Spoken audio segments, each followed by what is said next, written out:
अखिल भारतीय आयुर्वेदिक महासम्मेलन के 59वें महाधिवेशन का शुभारंभ आयुष मंत्री रामकिशन कावरे ने किया। महासम्मेलन में देश भर के कई शिक्षक और विद्वान शामिल हुए। इसी कार्यक्रम को लेकर राष्ट्रपति रामनाथ कोविंद का 29 मई को उज्जैन दौरा प्रस्तावित है। वे यहां पर पंडित सूर्य नारायण व्यास संकुल में आयुर्वेद सम्मेलन में भाग लेंगे तथा भगवान श्री महाकालेश्वर का पूजन अर्चन एवं दर्शन करेंगे।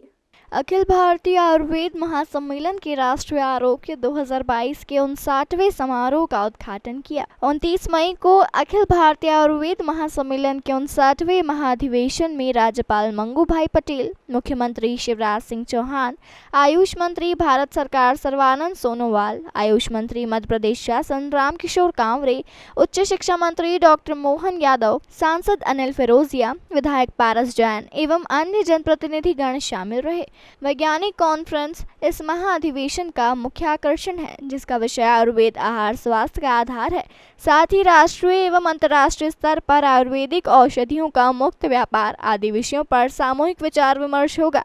महासम्मेलन में विश्वविख्यात आयुर्वेद वैज्ञानिकों के भाव उद्घाटित होंगे। इस विषय विशेष को प्रमाणित रूप से प्रतिष्ठापित करने के लिए 27 से 30 मई 2022 तक राष्ट्रीय आरोग्य मेला एवं आयुर्वेद प्रदर्शनी का आयोजन भी किया गया है। आयुर्वेद प्रदर्शनी में भारत की विख्यात आयुर्वेद फार्मेसी कंपनियां अपने अपने प्रमाणित व अनुभूत औषधियों का प्रदर्शित करके वैद्य एवं आम नागरिक को लाभान्वित करेंगी। आयुष मंत्री रामकिशन कावरे ने कहा कि महाकाल की नगरी से अमृत कार्यक्रम के माध्यम से निकलेगा। आयुर्वेद हमारी 5000 साल पुरानी पद्धति है। इस पद्धति से गाँव में बसने वाले लोगों को किस तरह से बचा सकते हैं। स्वस्थ व्यक्ति को ही स्वस्थ रखने का लक्ष्य रखा गया है, जिसमें कई आयुर्वेद दवाइयों की कंपनियों ने भाग लिया है। शिक्षक और विद्वान इस सम्मेलन में शामिल हुए हैं, जो लोगों से चर्चा करेंगे। जो चीजें हमारे पास प्राकृतिक है, उसी का उपयोग आयुर्वेद में किया जा रहा है। इसी को लेकर आयुर्वेद महासम्मेलन का आयोजन किया गया है। आयुर्वेद में अच्छे से अच्छा हो सके, इसका प्रयास किया जाएगा। बाबा महाकाल की पवित्र नगरी है और इस पवित्र नगरी से ही अमृत निकलने वाला है। आयुर्वेद हमारी पुरानी पद्धति है, 5000 वर्षों की हमारी चिकित्सा पद्धति है। उस चिकित्सा पद्धति के माध्यम से हम अपने गांव में बसने वाले लोगों को कैसे ठीक कर सकते हैं, कैसे स्वस्थ रख सकते हैं। आयुर्वेद में स्वस्थ व्यक्ति को ही स्वस्थ रखना है, ये हमारा मेन लक्ष्य है। उसी लक्ष्य पे हम काम कर रहे हैं। यहाँ पे आरोग्य मेला, जहाँ पे अपनी औषधि की पहचान, हमारे बहुत सारी कंपनी आई हैं।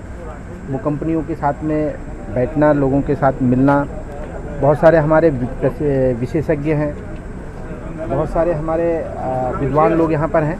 वो अपनी बातें भी बताएंगे लोगों को। सारा चीज़ों से प्रैक्टिकली चीज़ें हम जोड़ेंगे।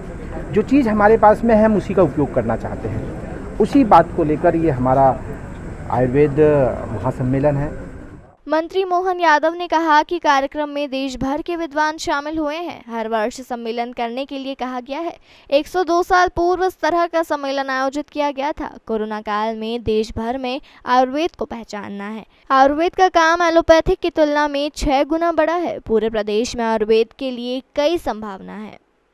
आयुर्वेद का विषय और खासकर उज्जैन, ये हमारे लिए गौरव का है, क्योंकि धन्वंतरि से नवरात्रों के समय से उज्जैन से संबंध आता है। ऐसे में आयुर्वेद का एक बहुत बड़ा कॉलेज उज्जैन में बना है और आयुर्वेद के नाम सुनाम धन्य पूरे देश के विद्वान यहाँ आए। ये बाबा महाकाल की नगरी है। मैं उनका अभिनंदन करता हूँ और मैंने तो आह्वान किया कि आप जल्दी जल्दी सम्मेलन करें। आज से 102 साल पहले एक बड़ा उनका सम्मेलन उज्जैन में हुआ था, उसके बाद दूसरी बार ये मौका आया है।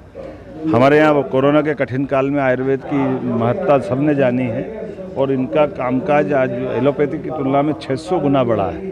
तो अलग अलग प्रकार से मैंने कहा उज्जैन में आयुर्वेद की दवाई फैक्ट्रियाँ बने, उज्जैन में आयुर्वेद के सेंटर बने, आयुर्वेदिक कॉलेज खोले, आयुर्वेदिक यूनिवर्सिटी खोले।